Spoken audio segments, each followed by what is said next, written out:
everyone, Emily here from Emily Reads, and today I have a massive book haul. I'm just gonna call it like I see it. It is a massive book haul.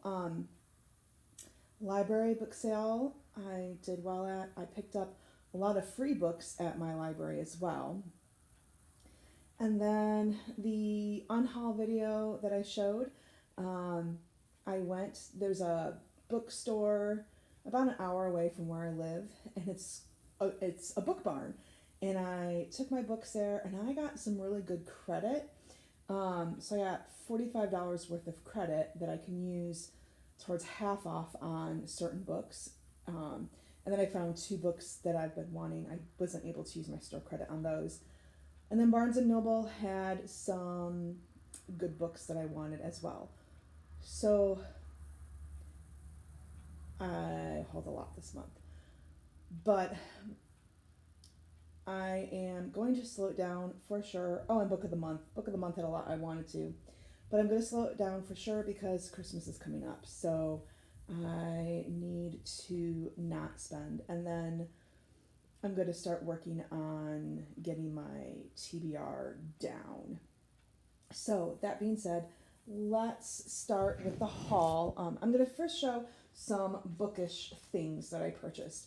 So first, I got this really cute bumblebee bookmark, and then these are, whoops, they're upside down.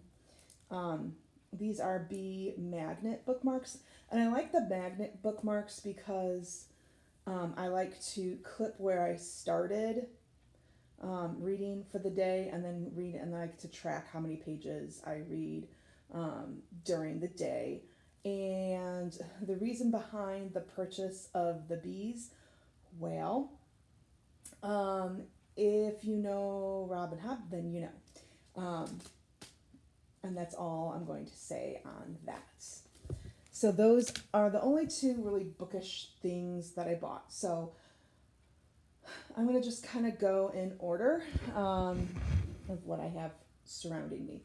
So yesterday I went to the book barn and I found Knife of Dreams by Robert Jordan, and I found The Gathering Storm by Robert Jordan and Brandon Sanderson. So I'm trying desperately to collect these versions, and I like the old school covers, and like the spines aren't cracked, and they were like $4 or $5. So I had to do it. I've only read book 1 in the Wheel of Time. I need to read more, but Robin Hobb and Brandon Sanderson have been calling me, and to try to fit in Wheel of Time too, I couldn't do it. So maybe next year. Then I also found at the book barn, sorry, my books are about to topple over. So I also found Babylon's Ashes by James S.A. Corey, which is book 6 in The Expanse. And I got this for $6 in hardback, and it looks like the spine is fantastic.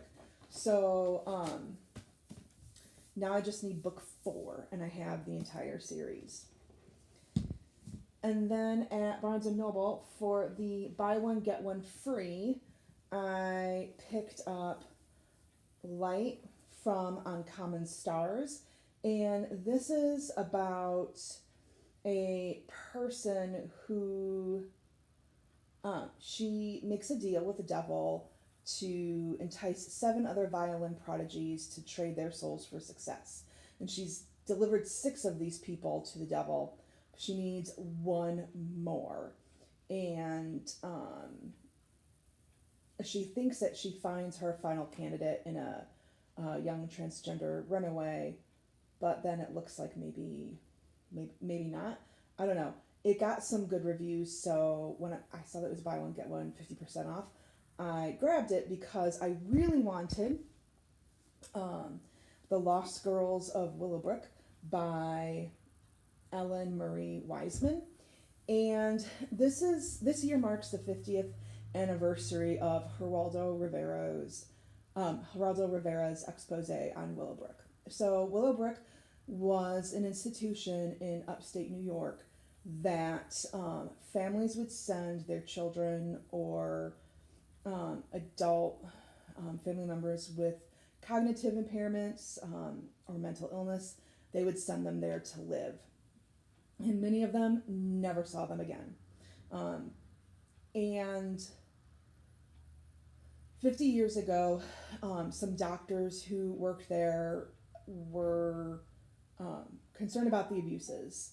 And so they snuck Geraldo Rivera into film. And it is horrifying what happened. I'm not going to tell you because it's horrifying. If you want to know more, do some research, please. Absolutely horrifying. So this book is about twin sisters, and Sage Winters. They're identical twins, and Sage Winters finds out that her sister was sent to Willowbrook, and so she goes there to find her sister. And because she's an identical twin, she is mistaken for her sister, and she's trying to convince the doctors, like, no, I'm not my sister. So it is intriguing. I know this is probably going to be a hard read for me. I work with people with disabilities, but I think it will be an important read.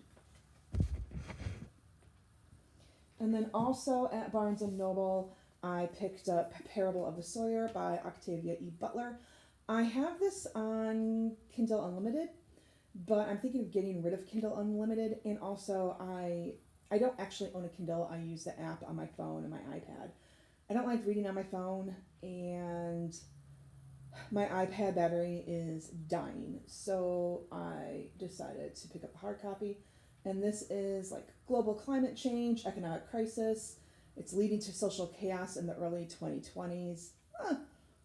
Kind of sounds a lot like what's happening today. And she wrote this in the 90s, so I'm just curious to see what she thought the 2020s would be like. And then, I just had a whole stack of books just fall over and hit me. So for book of the month, I picked up Long as the Lemon Trees Grow. Look how beautiful that cover is. This is a YA book, and it's about Salama Kassab, was a pharmacy student when the cries for freedom broke out in Syria. She still had her parents and her big brother. She still had her home and an average teenager's life. Now she volunteers at a hospital in Homs, helping the wounded who flood through the doors daily. Secretly, though, she is desperate to find a way out of her beloved country before her best friend and sister-in-law Layla gives birth. As her desperation grows, her PTSD takes shape in the form of companion Quaff, who haunts her every move. I'm not going to keep reading more, but I was drawn to this book because I haven't read anything about Syria and just wanted to read something about Syria. And this, I failed to mention the author. This is by Zulfa Katu. I apologize if I mispronounced your name. If you know how to pronounce this name, please let me know in the comments below. Then I also bought 2 add-ons. I grabbed Spells for Forgetting by Adrienne Young. I am seriously hoping, I loved Sky in the Deep. I did not like The Girl That the Sea Gave Back. So I'm hoping that this will be a good pick. This is her first adult fantasy, and it is about Emery Blackwood's life changed forever the night her best friend was found dead, and the love of her life, August Salt, was accused of murdering her. Years later, she is doing what her teenage self swore she never would do. Living a quiet existence in the misty, remote shores of Sorsha Island and running the family's business. Blackwood's tea shop, herbal tonics, and tea leaf readings. But when the island, rooted in folklore and magic, begins to show signs of strange happenings, Emery knows that something is coming. It just looked intriguing, and I just wanted to see what her adult debut would bring. And then finally, I'm looking for more lighter reads. I have a lot of heavy fantasy and sci-fi that I've acquired recently, and now I'm trying to like intersperse it with lighter reads, especially since the school year has been quite challenging. So I got Part of Your World by Abby Jimenez, and it just looked super cute. So it's about, after a wild bet, gourmet grilled cheese sandwich, and cuddle with a baby goat, Alexis Montgomery has had her world turned upside down.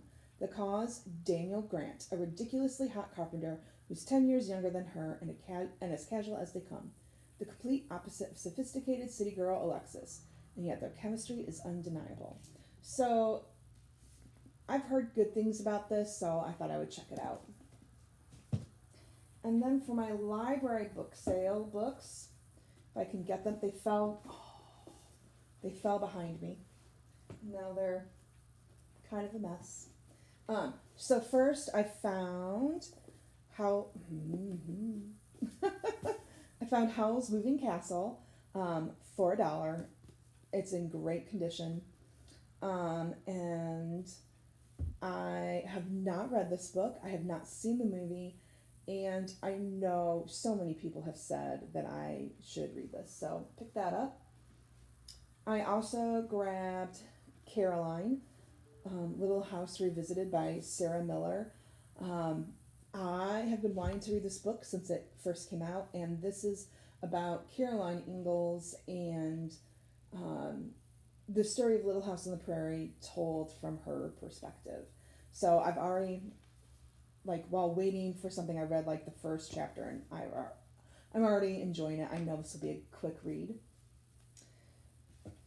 I also grabbed Beartown by Frederick Bachmann. Towards the end of the year last year, I tried Anxious People, hated it, DNF'd it after 20 pages. Just the tone, the really snarky, sarcastic tone, did not serve me well. I don't like that. And I felt like he was very condescending to his readers. The tone was very condescending, and it was a choice that he made, and I just don't respond to that. But I've heard from people that I should give Beartown a try. So I said, well, for $1, I will give it a try. Then I also grabbed The Good Earth by Pearl S. Buck, which, it's a classic. I'm trying to do better about reading those. And this is about just a farming family in pre-revolutionary China. I did not read this in school, and I feel like I should have. And I've heard really wonderful things, and it's a nice hardback. And then I also grabbed from the book sale 1,000 White Women by Jim Fergus. And from what I understand, this is about it's the Journals of Maydad. So it's obviously then told in journal form. And if I'm right on this, it's about a woman who, I think she might have been either imprisoned or institutionalized for some reason, maybe infidelity, I could be wrong. But she's basically, along with other white women who are in similar situations, they are basically taken and given in marriage to Native Americans. Probably, I'm assuming, in the attempt to westernize them. So, there's that. And then books that I grabbed for free. So my library, like I've said in the past, they always have a cart worth books that you can just grab for free. So I grabbed A Message from Nam by Daniel Steele. I read this years ago. This is an old book. Yeah, so I read this probably in high school because this came out in 1990. And I remember really enjoying it, so I just thought I would just quick reread it. It's the story of a journalist during the Vietnam War, and she falls in love with someone, and I don't know, they either die or they become POW, and she goes, either way, she goes to Nam to try to free her love. And then I grabbed a whole bunch of Lillian Jackson Browne books. I have never read this series, but I was like looking for the appeal to me is that they're cozy mysteries, I believe, and they were free. So I figured, let me just try one, and they're not in order. I don't have the first one, but usually cozy mysteries you could kind of pick up here and there. So I grabbed The Cat Who Talked to Ghosts, The Cat Who Wasn't, The Cat Who Wasn't There, The Cat Who Went into the Closet, The Cat Who Came to Breakfast, The Cat Who Blew the Whistle, The Cat Who Said, The Cat Who Said Cheese, The Cat Who Robbed a Bank. Oh my gosh, my pile is falling over here. The Cat Who Brought Down the House, and The Cat Who Talked Turkey. So that was 1, 2, 3, 4, 5, 6, 7, 8, 9, 10. I found 10 free books at the library. So, yeah. So I figured if I read one, I'm hoping to read I'm hoping to read this one in October, because Ghost. And if I don't like it, and I need to get rid of the other books, no big deal, because they were free. So that is what I acquired this month. Let me know what you are excited about reading, and as always, please like and subscribe. Have a wonderful day.